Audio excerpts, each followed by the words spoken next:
family and community benefit when the generations relate well to each other and work together.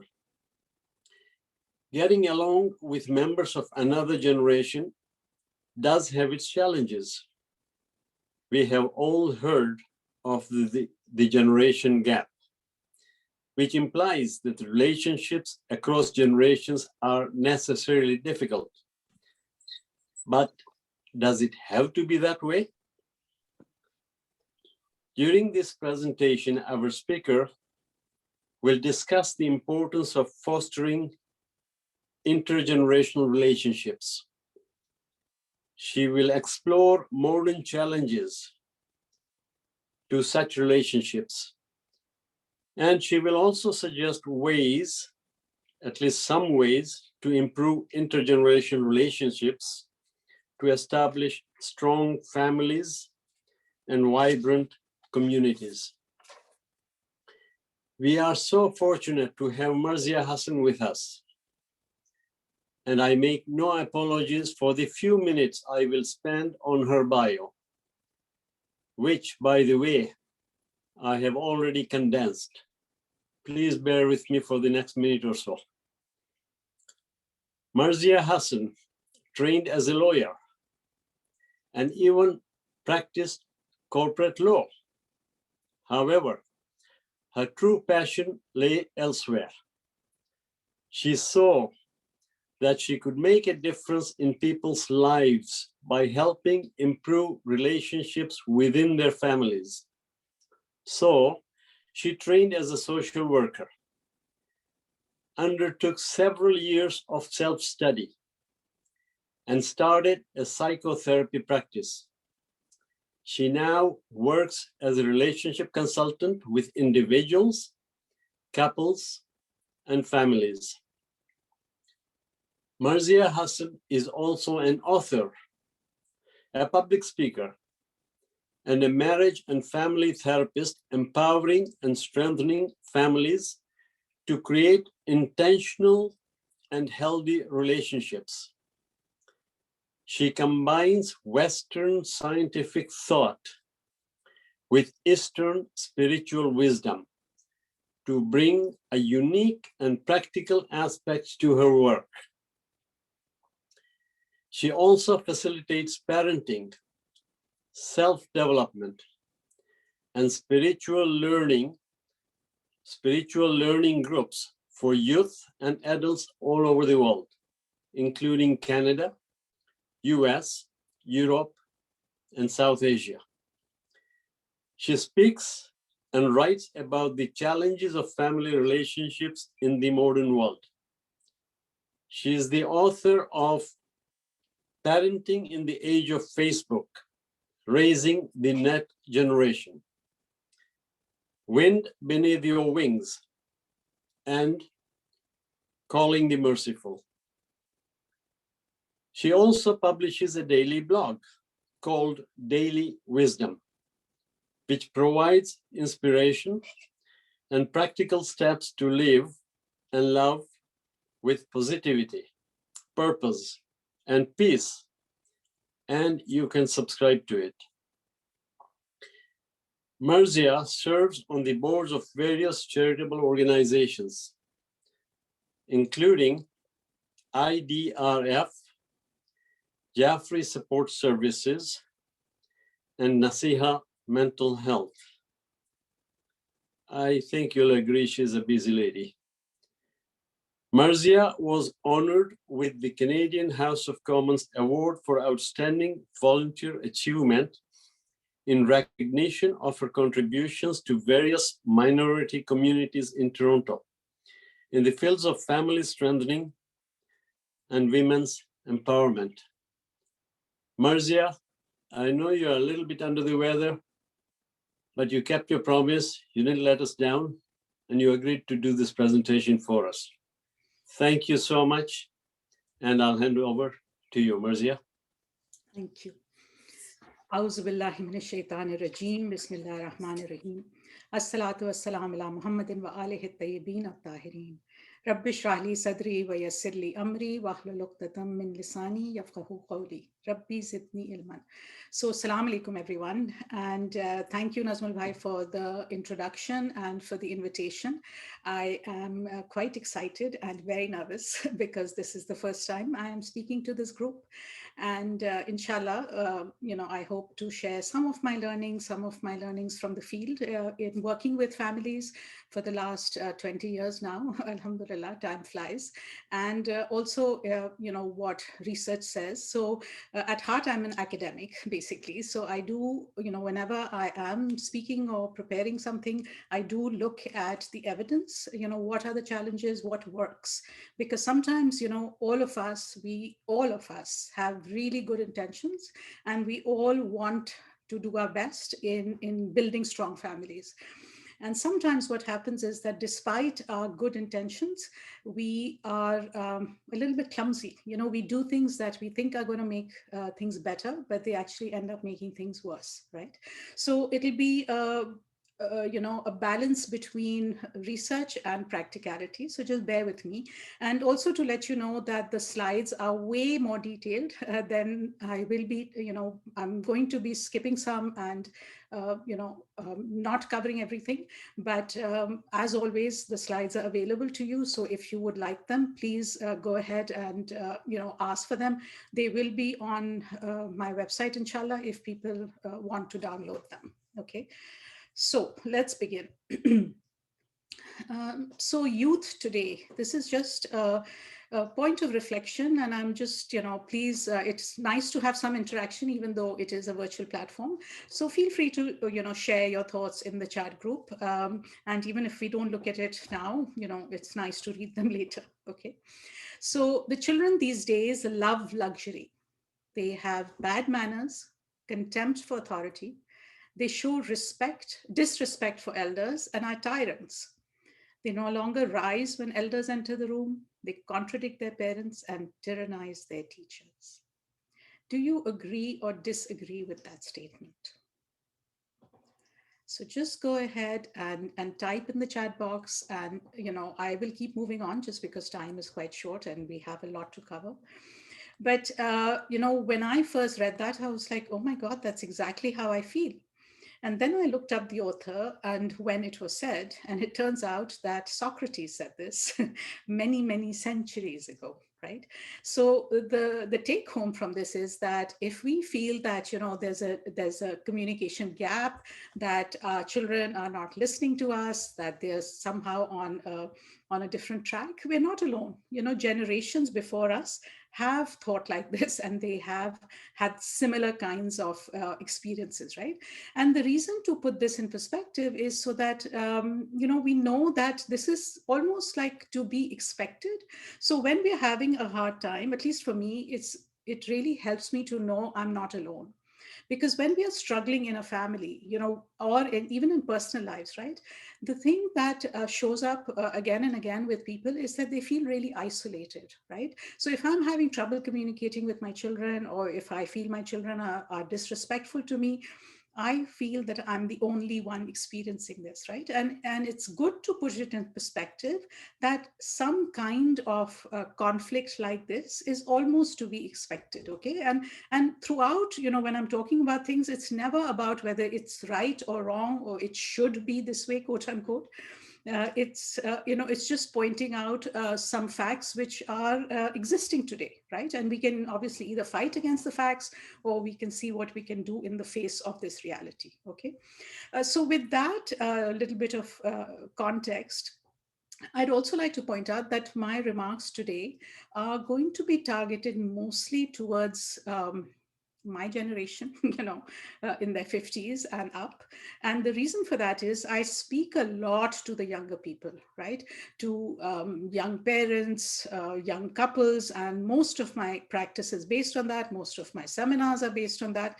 And it's very rare that I am ever invited to speak to a group which is meant for, people who are my contemporaries and who are going through the same challenges that I might be going, okay?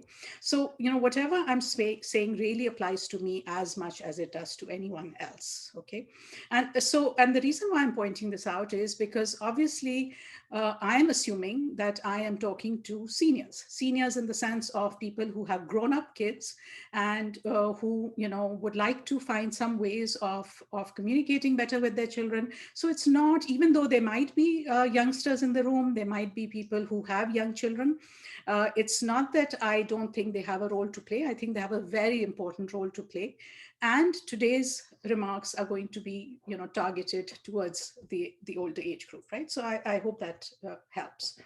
So we will talk a little bit about the generation gap for those people who are interested to know more about it. We actually did a seminar a couple of years ago that's available on YouTube. And if again, I can send the link to Nazmul Bhai and he can forward it. The value of intergenerational relationships. So why do we care? Why should we work on it, right? And then, something which I would like to spend a bit of time is to really talk about what causes discord. What am I seeing? What kinds of things end up in the therapist's office, and what is causing conflict in families, right?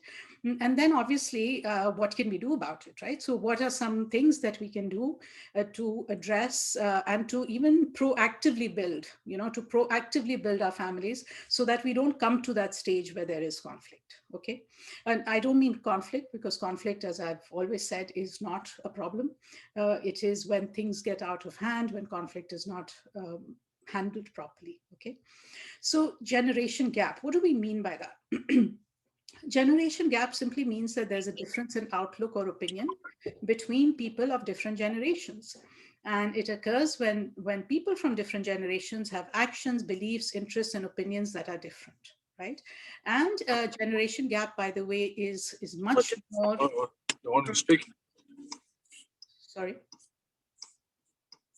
Maybe if we can mute everyone else, that might help. I think there's some people who are going to unmute myself. Okay, so generation gap occurs when there is this difference in actions, beliefs, and it's not the difference itself that causes a problem, because clearly you can have different beliefs and interests with people who are from the same generation, between people who are siblings, who are spouses, who are friends even. So it's not really the difference which is the problem, it's how we look at the difference and how we put labels and negative interpretation on another generation, right? So the generation gap is actually increased, like it's exacerbated by the fact that there is now increased life expectancy, right? So in previous years, when there might be 3 generations involved in a family, there might be actually 5 now, right? And especially with when children get married young, but people are living older, you can see how there could be, a wide variety of generations involved in a family. And of course, there's huge changes. So yes, people have struggled with it, but what we are dealing with right now is unprecedented, right? These are uncharted territories. With the advent of the internet age, with the advent of the age of technology, things have changed forever. And so we'll talk a little bit more about that. Okay. So the idea again is that these are differences that cause conflict and complicate communication, right? And we'll give an example of what I mean by that. And obviously, it's the whole point is that it's very frustrating. So two people are trying to communicate, and they're both communicating obviously from their frame of reference, which we all do. And there is such a mismatch in ideology and thinking that they're not able to communicate. That's the idea, right? And clearly it's not that every single family has a generation gap, right? But clearly, if we are talking about making things better, we are going to be focusing on families that are struggling, right? And from time to time, I will point out things that families who are happy do things differently. And there's a lot of, on especially on my Facebook page, there's a lot of videos on this, secrets of happy families, building strong families, keeping a marriage together. There's a lot of information available there. So if you wanted to, learn more about it. So the divide is caused by negative stereotypes, obviously, right? So it's one thing that I think differently and you think differently, but the problem is not that. The problem is that I assume that my way is the right way and that you have the problem, right? And obviously, when I'm coming to communication, I am coming from my own life experiences, my own history, my own style, difference in language. All of this is to be expected. But when we recognize this, right, when we recognize that, yes, in my life experience, this was it. When you retire, you expect that children will take care of you, for example. Okay, that's my life experience. That's what been handed down to me from many generations. However, if my children who are growing up in this world, who have loans to pay and mortgages to fulfill, and they have young families of their own, and here I am expecting that they're going to take care of me when they're really struggling to make their own ends meet, right? So it's not that any of this is a problem. The problem is that I am not recognizing that they're coming from a different worldview and that they have different experiences in life, right? One thing that's really added to the issues of communication and harmony in families is that families today, not families, but society today is hugely segregated by age.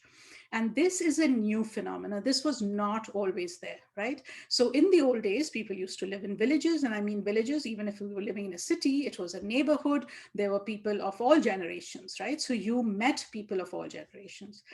Now, even if you go to a neighborhood, there'll be an up and coming neighborhood, there'll be an older neighborhood, there'll be a young families neighborhood. So neighborhoods are segregated, families are segregated. For example, even if I am in the same room with my nieces, nephews, children, grandchildren, they're all on their phones, right? So even though we're in the same room, we're still segregated because who are they communicating with? They're communicating with peers and not with the older generations, right? And if we think that this is only a problem, look at our own society, look at our own communities, for example. So we have the Baraza group for seniors. Then we have youth programs, and we have programs for young mothers, and there is less, and I'm not saying none, but there is less family interaction, right? There is less opportunities for families to do things together. And this is a problem, where, clearly when we are so segregated by age, there's less opportunity to understand each other, to see things from a different perspective, okay? So, and there's a lot of evidence that society is becoming much more segregated than it used to be. So obviously there is differences in many things, but also there is something called generational consciousness, right? Generational consciousness means, and it's getting more solidified. So for example, the millennials think of themselves as a generation. They have certain expectations of themselves. They have a generational consciousness, and this will become more evident as we move forward. So, in other words, there's differences in the way we work. For example, my generation or the generation above me, I would say, stayed in the same job forever, right? They had loyalty to the company. They, would pride themselves in this. There was a clear definition. Okay, you're at work or you're at home. Now, with the millennials, for example, there is no clear. They work from home and they play at work, right? So the boundaries have become much less clear. The way we learn, the way we are now learning through COVID has become much more, unified and universal for everyone because everyone's online, right? But before that, there was a big generation gap in terms of how comfortable people were with technology and what they did with technology. So for example, my generation would be much more consumers of technology, right? So even my parents, grandparents, they might all be using technology, but they're not creating stuff. They're only forwarding stuff. we love to forward, right? And we are certainly consuming, right? The younger generation has much more of an interactive way that they deal with technology. So they are much more likely to create. They create videos, they create TikTok, they upload stuff. They are interacting in a completely different way, right? And because of all of that, obviously the way we view and relate to others is very different. And again, when we're talking about respect, that'll become more thing. The relationship with faith. So how does this show up in families? What I've noticed is that even young people who are practicing and who are very attached to their faith don't have that same kind of idea about how important faith is as a social glue. They simply are not there. So when people are marrying outside the faith, whether it is outside a sect or outside the religion, it's very common, right? It's becoming much more common, and I won't comment on whether it's good or bad, but I will say this, that what is lacking in that kind of decision making is that when shared faith, for example, for my generation, for the generations above me, is very important. It's very important to me that my husband and I worship together, that we pray together. And for the young people, it's much more of a personal decision, right? And then again, when we are talking to young people and when we're pointing this out, we need to understand where they're coming from, right? So, the thing is that we just assume that everything that is, that the young people are doing is wrong and somehow not acceptable. But actually, that's completely not true.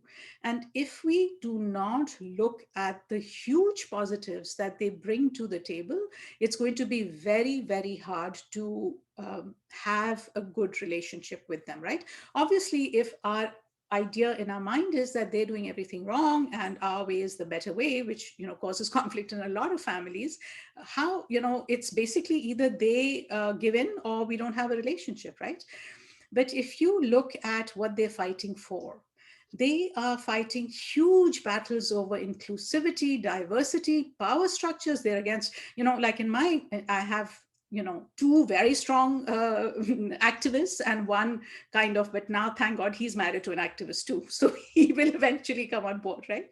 But it's very hard because I am continuously making mistakes in how I speak about people, how I think about power structures, how I think about capitalism, and they're continuously calling me out. And if we did not have a good relationship where I was actually listening to them and seeing where they're coming from, it's very easy that we would just shut down and have no communication, right? So there's a huge movement to call out on identity-based oppression. And this is something we need to own, that the way we have treated other sects in the past, the way we have treated other genders, the way we have, treated other colors, it's not okay, and they are really calling us out. So all of these movements, right, the Me Too movement, the human rights issues, campus free speech, trans rights, LGBT rights. Now again, when I talk about all of this, people are like, what do you mean it shouldn't be, they shouldn't be accepting it? Again, we're not talking about right or wrong, right? We're talking about this is the way it is. And we need to see where they're coming from. So gun control, Black Lives Matters, all of these things were started by the millennials. And so if we don't admire the fact that their movement for life is to improve the world, we have not handed them a very good world. We haven't handed them very good capitalist structures. We haven't handed them a very good climate situation, right? And they are actually trying. I'm talking about obviously the leaders amongst them and the people who are conscious and intentional. They are trying to do something about it. And unless, even if we don't agree with everything, if we don't have some understanding of where they're coming from and what is the motivation behind these things, it's going to be really hard, right, to have a strong relationship with them. So why does all of this matter? And sorry, I understand I'm going really fast. It will be recorded, so we can listen to it again. And obviously, I'm happy to answer questions as well. So the relationships between old and young are actually really, really important, and important for all generations, right? It's not only that kids need them, it's not only adults need them, they're actually good for everyone. So for children, it shows that children need not just one parent, not just two parents, but about 4 to 6 involved caring adults in their lives to fully develop emotionally and socially. And we know, like just as says, that children today have far too much peer socialization, right? They have too much connection with their own age group and not enough with other age groups. And this is not a healthy way to navigate life. So and it's very sad when I see families in conflict, and young children who, because of that conflict, are somehow distant from their grandparents, right? And what I try to explain to young people, young couples, is that, yes, you have a conflict with your parents, with the other generation, but your children will pay a very big price for it, right? Because obviously parents, mothers in particular, tend to be gatekeepers for their kids. And if the conflict is geared towards managing access to grandparents, right, and not making it easy for parents to see each other, I mean, for parents and grandchildren to see each other, it's not good for the kids. And that's a really important message that that young people really, it would be good for them to get. And I love this, right? Every child needs at least one adult who is irrationally crazy about him or her. And it's very hard for parents to do that, right? Because we have to live with them 24/7. And it is usually the grandparents who are besotted, right? That's the only word I can use, besotted with their grandkids, and who think that they can do no wrong. And that's a really positive thing for the child to have in their lives. It's actually not that positive when that besotment comes from parents, right? But it's really positive when it comes from grandparents. So for elders, obviously, people who have close relationships have much less depression, better physical health. They say if you're going to do one thing for your health, if it was between giving up smoking and maintaining strong relationships, I'm not saying don't give up smoking, but or exercise for that matter. But if the one thing that was going to impact you the most, it would be your relationships, your strength, the strength of your relationships, right? And therefore, it is extremely important to actually pay attention to this. By the way, when older adults contribute to the well being of youth, it cultivates a sense of purpose and extends both ways. So, this is really important to understand, that when we are in with close connection with our grandkids, with our kids, it's actually good for both sides. It's not a one-way thing. And for adults, so I'm talking about the middle generation, right? So the parents, so we have grandparents, grandchildren, and then the parents, right? And for young parents, a loving, supportive grandparent can give is a huge sense of support, right? I mean, I know when I was bringing up my children, I did not have that because I was an expat living far away, and I really, really missed it. And we had to make really intentional decisions to keep that thing alive in our children's lives, so that they wouldn't miss out. So, obviously, for children itself, when they don't interact enough with older adults, it's hard for them to understand them, because they just don't have access. Also, it gives them a very different perspective on aging, on the lifespan, and when they are in connection with different age groups and different generations, it's a much healthier view of life that they have. Okay. Also, when the prevalent modern idea of adults is that they or older adults is that they need to be taken care of, they need to be served, they need to be supported, right? And it's a huge loss, because this is the first stage again, because Google has replaced parental and grandparental wisdom. uh, People they don't understand or appreciate how much wisdom and positive mentorship the older generation can afford them, right? That's a very, very important thing to keep in mind. And this is the same for parents as well, right? This is the first generation that if they had a question, when my kids were growing up, it was like, mummy, mummy, mummy, what, right? And it was very annoying at that time, but I was the access to knowledge for them before they could read, before they can read, they are already online, right? So they are not like, if in my when I got married first, I wanted to learn how to cook. Where did I go? I went to my mother, I went to my grandmother, I went to older aunts, all of that, right, to teach me. Where do you think my kids are learning cooking, right? Yes, when they're home, we do what we can, but generally if they want to learn something, they'll go to YouTube. That's how they're learning. And it's not that it's wrong, it's just that we are missing out on that connection, because obviously when I'm teaching them the recipe that was handed down to me for my grandmother, I have very important stories to share. I will be sharing what it means to me, what it is, and things of value which they're not going to get from YouTube, right? So I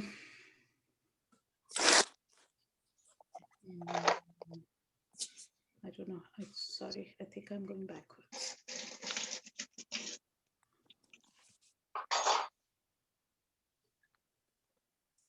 So again, just to summarize this, that there is lots of reason to believe that older people, instead of consuming resources, are actually maybe just the resource that the children and their parents need in order to function well in life, right?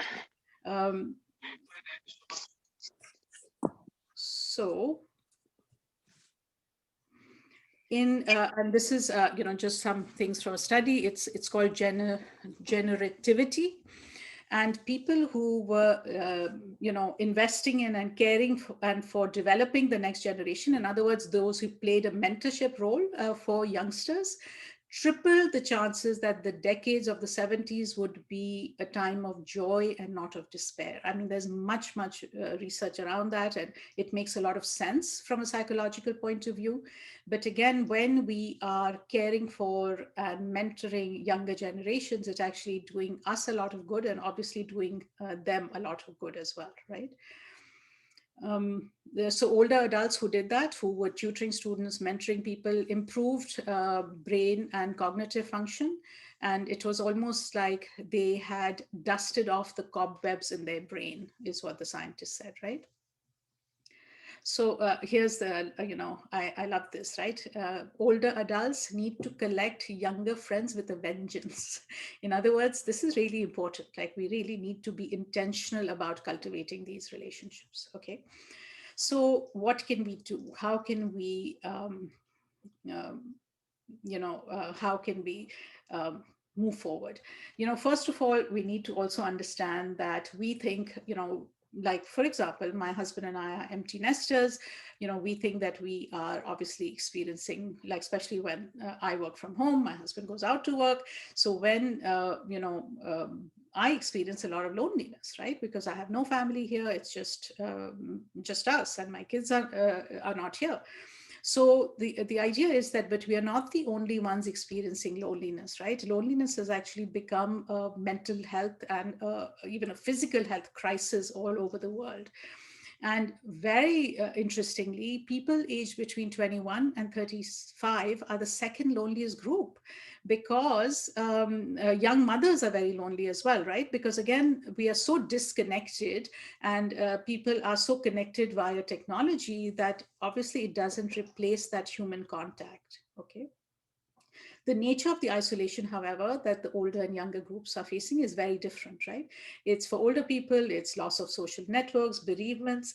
And for younger people, it's very much having no time, having their own families to look after, having very high professional expectations, academic expectations from themselves, okay? And also the idea that they're living amongst peers, right?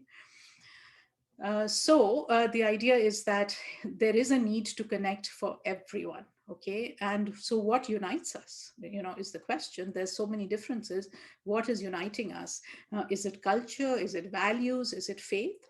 And for every family it might actually be something different, but this is a question that we need to ask ourselves, right? It's a question to ask ourselves, that yes, we have all of these differences, but what are some of the similarities, right? And the basics of intergeneration relationships, right? What I call the 5 R's of intergeneration relationships. The first is respect, and we will talk about what that is. The second is reciprocity. So reciprocity means what? That it's two ways, that I understand that I'm not doing my children or grandchildren any favors by attempting to create a strong bond, that it's actually good for both of us. Resilience means that we will have differences, we will have conflict. That's to be expected, and it is not a bad thing. But if I mean that if they disagree with me, it means I don't want to have a relationship with them, or it's my way or the highway, then that's a problem. Okay.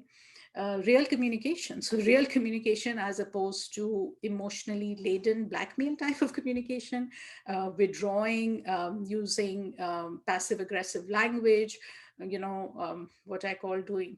And please, I am a desi mom, so believe me, I've done that too. Doing the desi mom thing, right? Not saying what is really on. So if I'm missing my kids, instead of saying I really miss you, please call me twice a week, right? I might say things like, you guys have forgotten me, and you guys are too busy with your lives, and you don't care, and I spent my whole life looking after you guys. And you see the difference, right?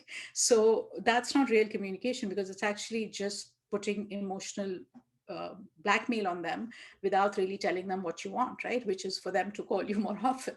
Okay. And the fifth thing is rituals and traditions, which is extremely, it's the glue of a family. And when we think of rituals and traditions, we're thinking of, religious rituals and religious traditions, and things that we have been doing for generations. It doesn't have to be like that, right? So every family has their own ritual, their own tradition, which makes it them.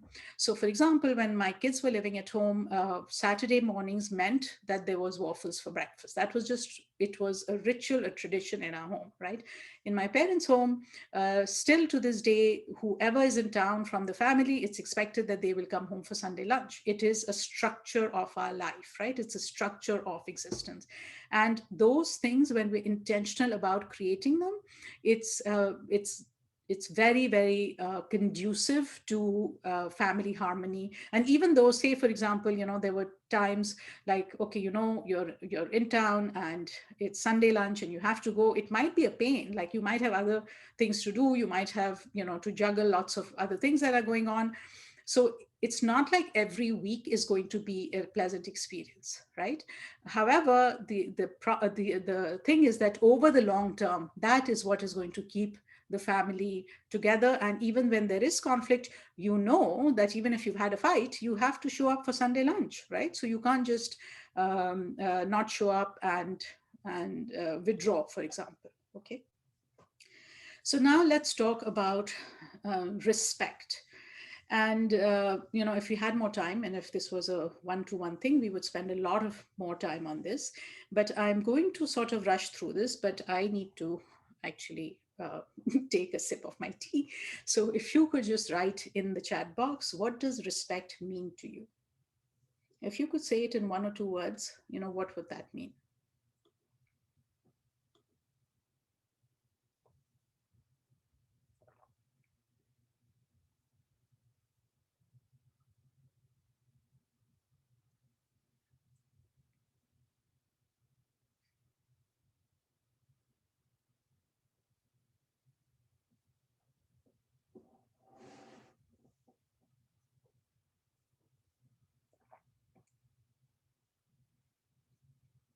Okay, so lots of comments. That's good.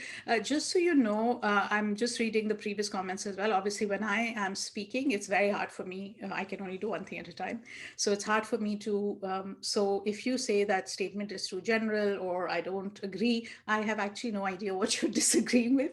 So if you could, give some context, that would be Great. Okay. So when I was first started work on this kind of content about intergenerational relationships, I actually did a survey of different generations. Like, so it was sent to people, and they were asked, "What generation are you from, and what does respect mean to you?" Right? And some themes started coming up, which were really really interesting. So for the older people, right? When I'm saying older, I'm probably saying I'm making a lot of political faux pas, I'm sure. But when I'm talking about older, I'm even talking about myself, right? People who have grown up kids, for example. Okay, people in their 50s, 60s, and up. So we would classify respect as tone of voice, volume of voice, choice of words, facial expression, and body language, right? So if I walk into the room and my kids don't look up at me, I would think, oh, sign of disrespect. If I say, go clean the table, and they say, why do I have to do it now? Tone of voice, volume of voice, choice of words, I would think all of that as disrespect, right? Interestingly, the people who are our children and grandchildren, they don't think of respect that way. Okay. And so this is an interesting. This is somebody wrote it, and I'm just going to quote it that आदाब पहला करीना है मोहब्बत की करीनों में. In other words, that adab or adab, which is respect, is the first milestone or the first keystone of love. Okay, and be adab be murad. In other words, that if you don't have respect, you don't have anything, in other words, right? And for the youngsters, actually respect means something really really different. And again, you all can have these slides if you want, but I'm actually going to come back to just do some summary, right?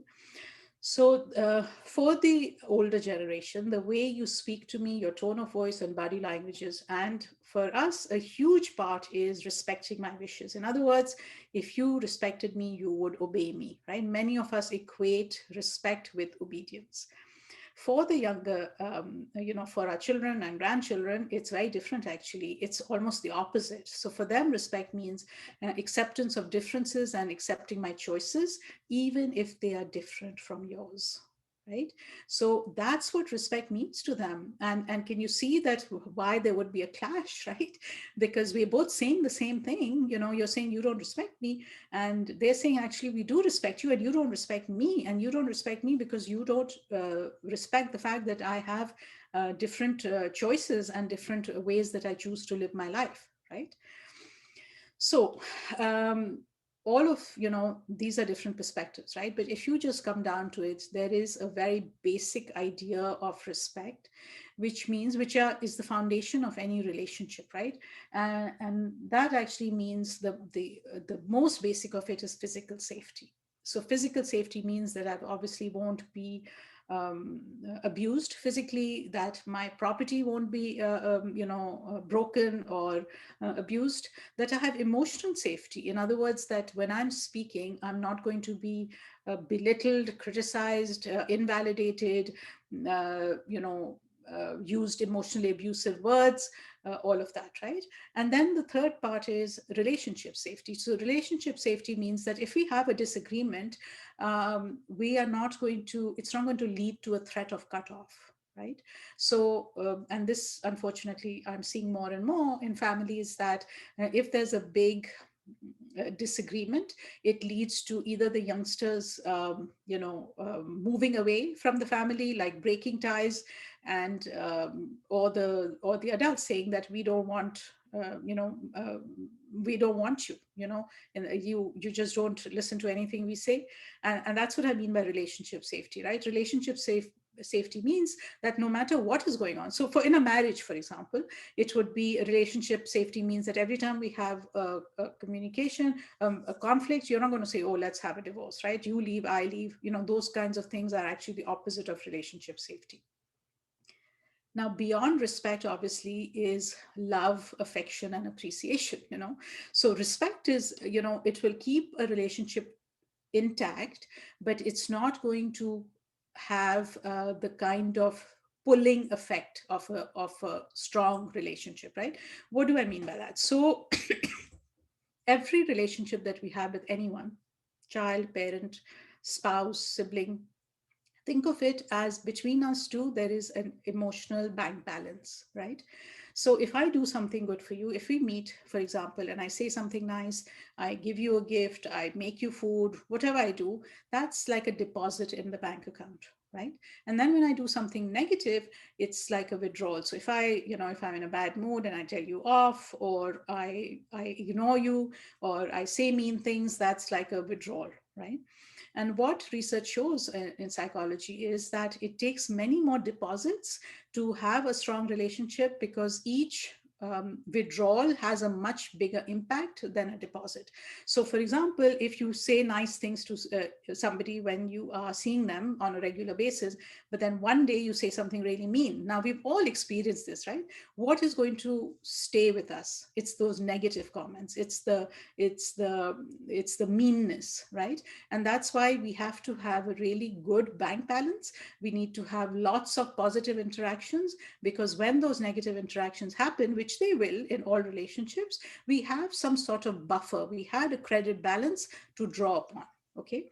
And so, when people say, how, my relationship is struggling, how do I change it? This is a very important thing. Why? Because it's a big thing, right? Where do I start? And I will always say, start with the next interaction. So just focus on the next interaction. Focus on making the next interaction a positive one. And that's how you rebuild a relationship. So don't think of everything. Just think, the next time you see the person, what can you do? Okay. And the structure, like I said, right? It's that the things that hold us together. It's those little things. So we always get together on birthdays. We have, for example, some families will have that, oh, we have a cake at midnight, for the person, or whatever it may be. Like, all families have their own traditions, and we just need to be intentional about building those traditions. So there's micro moments of positivity resonance, a very fancy word. It simply means, again, that when how to rebuild a relationship is that when you are with someone, when you interact with someone, you simply make that a positive interaction. So it could be very simple.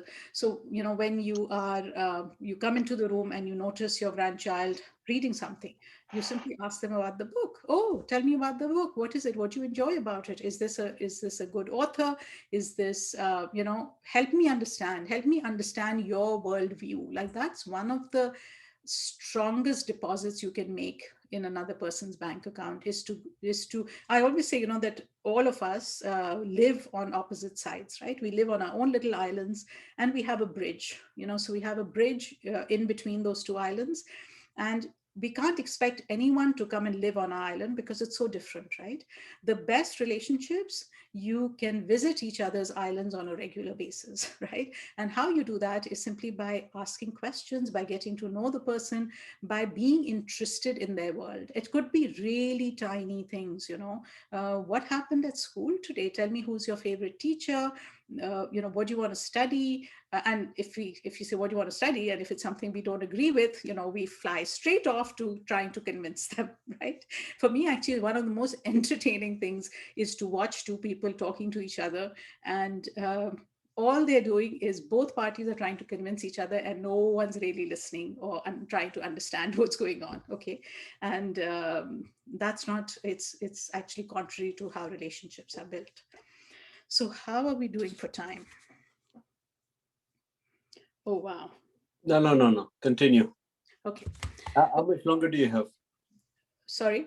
How I much? don't know. I think a little bit, but we should be done pretty close to the hour.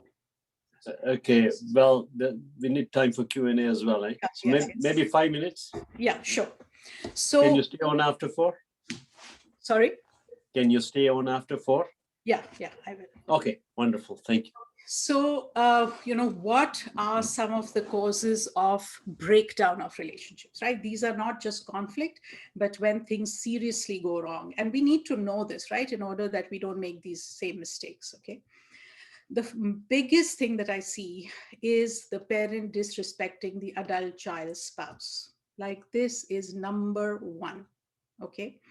And again, it could be that the person has married not a person of our choice, that, you know, reality is no matter who our spouse marries, um, they will not come up to 100% of our dreams and expectations, right? And if we don't if we are not intentional about having a really good relationship, and I'm particularly talking about mother-in-laws and daughter-in-laws, the default position is not a good one, right? So it needs to really be worked on. Like, it's not going to happen automatically. And reality is, we are the older ones, we have more life experience, we have more emotional power in that family. And that's a fact. Many mother-in-laws think they don't. I can tell you, I cannot tell you how many young couples sit with the young couple bawling their eyes out because they feel they cannot please their parents. The parents don't know that, right? The parents think child is being disrespectful, they're doing things, but the children really, really want to please us, and they feel very discouraged because they feel that they're not able to. The parent refuses to apologize. So all of us make mistakes. And if we, instead of apologizing for our mistakes, if we try to justify them, that's going to be hard. It's going to be difficult to maintain that kind of relationship if it happens often enough. Okay. Taking over the parenting role and dismissing parents' wishes for their children. This is another big one, right? So, grandparents, as I said, have a huge role to play, a huge positive role to play in the parents' life, in the grandchildren's life, right? And we have to understand that our job is done. Our children have different views of parenting their own children, and it is their responsibility, not our responsibility, right? So our job is done. Now, there's a big difference. If we have, remember, it's all about the bank account, right? It's about the emotional bank account. If our emotional bank account is really good and strong, and we have a strong relationships, they will come to us for advice. They will take our advice. But if our way of going about it is, oh, don't worry, let your parents go out, I will give you sugar, when the parents are very, sugar free kind of household, and we may not agree with it. Reality is, it's their child, and they are the parents, right? So if we respect the parents and respect what they're trying to do for their children, we will be supporting them and building their family, which is essentially which all of us want, right? We want our kids to have strong families, to be happy, and we can support them by supporting it as a role of a grandparent and not trying to take over the role of a parent. Of course, a parent plays favorites amongst siblings. It's very easy to happen. We think it's not impacting the children. Trust me, it is really impacting the children, right? Ignored boundaries around privacy and personal space. So we may think it's not a big deal to walk into somebody's space to try and see what's happening, to quote unquote pry into their business. And obviously we want to be involved because we want to know, we want to love them, all of that, right? And people have different needs for boundaries and privacy. Like I remember, there are, for example, some couples who are struggling that when they go out to work, the parents will come into their room and go through their stuff. That is not okay. It's not okay by Islamic standards. It's just not okay, right? And when we do things like that, it is inviting it is inviting the children to really, it's making them struggle, and it's not going to lead to anything good, right? And the sixth thing is obviously emotional blackmail in all its varieties. So not having clear communication, if you want them to do something, it doesn't mean they will, but if we ask them in a clear way, in a respectful, as a request, then even if they're not doing it, it's going to not destroy our relationship. However, if we insist on doing it in ways that are, and it's only a matter of communication skills, right? But when we know something's not working, we need to try something different. So, what are some questions that we can use to guide our behavior? First of all, what kind of relationship do I want? right? And are my actions moving me towards this kind of relationship, or are they taking me away from it? So if I say I want a close relationship with my daughter-in-law, but I actually sort of ignore her when she comes over, only focus on the kids, have now asked her how she is, how her parents are, if I'm not interested in her work, if I'm not making an effort to include her, then my actions are actually taking me away from the relationship that I want, right? So again, asking ourselves, if what we're doing is working, please do more of it, right? But if it's not working, why not try something different? A question that I ask myself almost on a daily basis, right? Am I a blessing or a trial to my family? Am I making their lives harder by my own emotional reactions to them? Or am I treating them with love, generosity, kindness, so that they want to spend time with me, so that they want to come over, so that they're drawn to me rather than from love, rather than a sense of obligation, right? So I think let's stop there. We've talked about a lot of things, and let's have question and answers now. That was wonderful, Marzia. You covered a lot of ground, so many practical examples and possible solutions and things to work on. We'll check the chat, see if we have any questions there. And if anybody wants to ask a question in person, just raise your hand on the Zoom platform. Marzia has been very generous with her presentation. Her slides will be available. You see the website on the screen. You can make a note of that. Athia, do you want to unmute yourself? And Okay. I hope you can. Yes, go ahead. Could you hear me? Yeah. Okay. Assalamu alaikum, Marzia, and Bye. everybody else. Yeah, just yesterday I was with some of my cousins, and um, the key question somebody asked was, uh, nowadays, why is the divorce rate so high in the Jafri community? And in spite of Jafri support services being there, in spite of somebody like yourself and others being there. So that's the question, if you Okay. know the answer.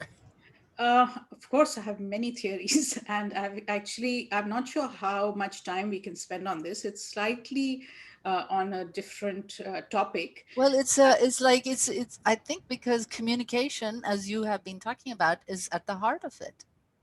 Mm, Actually, it's not. No? I mean, communication breakdown causes difficulties in relationships, but it's generally, sometimes it does, but that's not the number one cause of divorce rate, right? The biggest reason actually why the divorce rate is rising is because people have options. If I could put it in a very, very blunt way, in the old days, if marriages were struggling, you didn't have an option. You had to stick it out, and because you had to stick it out, you made it work. And actually, if you stick in a bad marriage, even in 5 years, chances are it will become better. Okay. However, these days, because people have options, we are not sticking it out, and that's not a bad thing. The thing is not that we should stick it out. The thing is that it's all about commitment, right? So we have different kinds of commitment. One kind of commitment is constraint. Constrained commitment means that no matter what happens, I'm in this marriage, I'm stuck. Like in the old days, it used to be said that, when you come out of this house, it should be a janaza that comes out, right? Like, there's no way you're leaving. Okay, that's one kind of commitment. And there's a moral commitment, and I think, like, I ought to, Islam tells me I have to stick it out, kind of thing. That's one. And then the other type is um, uh, dedication, a commitment that I want to make this work, right? Because now the relationships are increasingly fragile. That's the bad news, right? But the good news is that it's actually an opportunity for all of us to step up. It's all of us to step up and make the kind of relationships that are fulfilling for everyone, because you can no longer count on the fact that no matter how bad it is, my spouse ain't going anywhere. right? So it has a positive and a negative as well to it. Thank you. Marzia, we'll continue. I have a question while we're waiting for others, but just for the benefit of the members, next week, the presentation is on the problem with WhatsApp.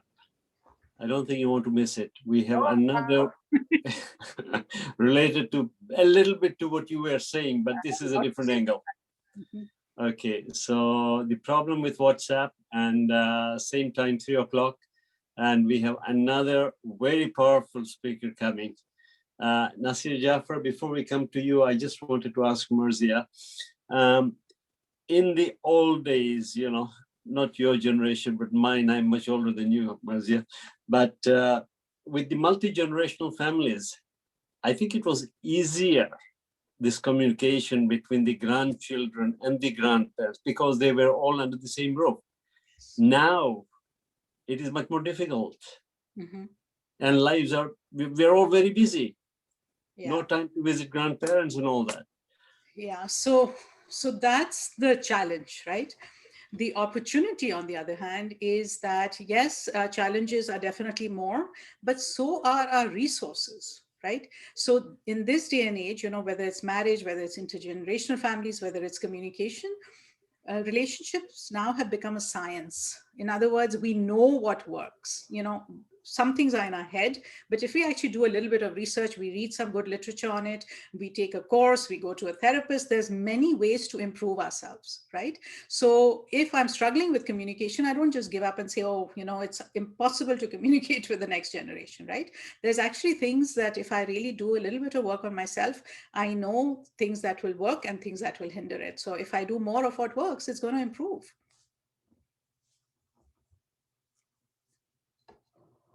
Nasir, you want to ask your question? Yeah, can you hear me? Yes, we can.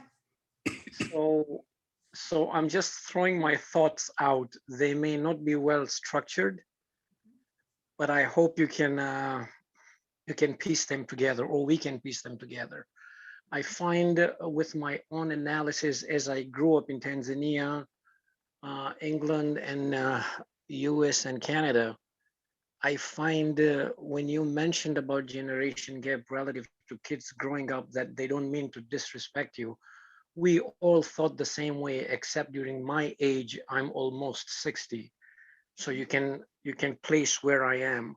During my age, we thought the same way, but we were reprimanded, we were corrected, we were disciplined, and we grew up through those pipelines. Today, the same thinking is taken differently. So my analysis, I find we are at crossroads with compromise in the name of science. I find corporate world, and if you take how the culture of corporate, regardless of age, you have a project, the question of respecting your elder does not stand. You are a professional, I'm a professional. There may be a gap of 30 years between the two, yet you are treated at the same level, and the younger one could put you in a spot. And so I find this corporate thinking and the science has got so many wrong things, otherwise it would not be diabolical. And science is looking at things matter related, period. And if you look at our background with religious beliefs, it is matter and beyond matter, because we know we are answerable to God. So the thinking worldview is different. In today's time, the first and foremost comes with the individual and how he or she could progress materialistically, professionally, relative to career and academically. So from young age, I find having now with all this info technology having advanced, I find we are put in a very compromised state without even realizing, and it's as if we have agreed to be shackled. I'm not saying we should let Marzia, Nasir, let Marzia respond to what you said so far. We want to allow other people to ask questions as well. Sorry to cut you off, Nasir. Okay, I'm actually really lost. To be very honest, I'm not sure if that was a question or comment. I'm actually quite lost. I'm really sorry. I did try to, follow your train of thought with all the thinking and beliefs, right? The way I look at things is that, yes, we all have beliefs, we all have thoughts. And are those things helping me? Again, I'll keep coming back to that, right? Is my belief that we are being compromised? Is my belief that, um, and again, corporate world and family relationships are two very different things. And I believe that we should deal with them differently. The basis is not love, for example, right? It's completely different. So we can learn from those things, but I don't think it's comparable. And again, the question is that if my beliefs are this, are they helping me create the kind of relationship that I want? And if they are, then great, those beliefs are helping me. But if they're not, if I have this belief and it's actually standing in the way of me having a strong relationship with my family members, then I would ask, what should I be doing differently?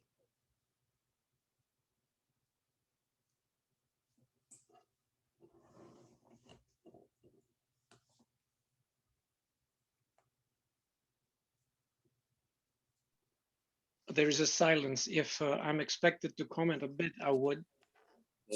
Well, okay, since there are no other questions or nobody's raised their hand, go ahead, but keep it concise, please. Thanks, I'll try Nasir. my level best because I don't have a straight target question. So what I mean to say is I find lifestyle and thinking of today is more mechanical. And that's why I mentioned corporate world.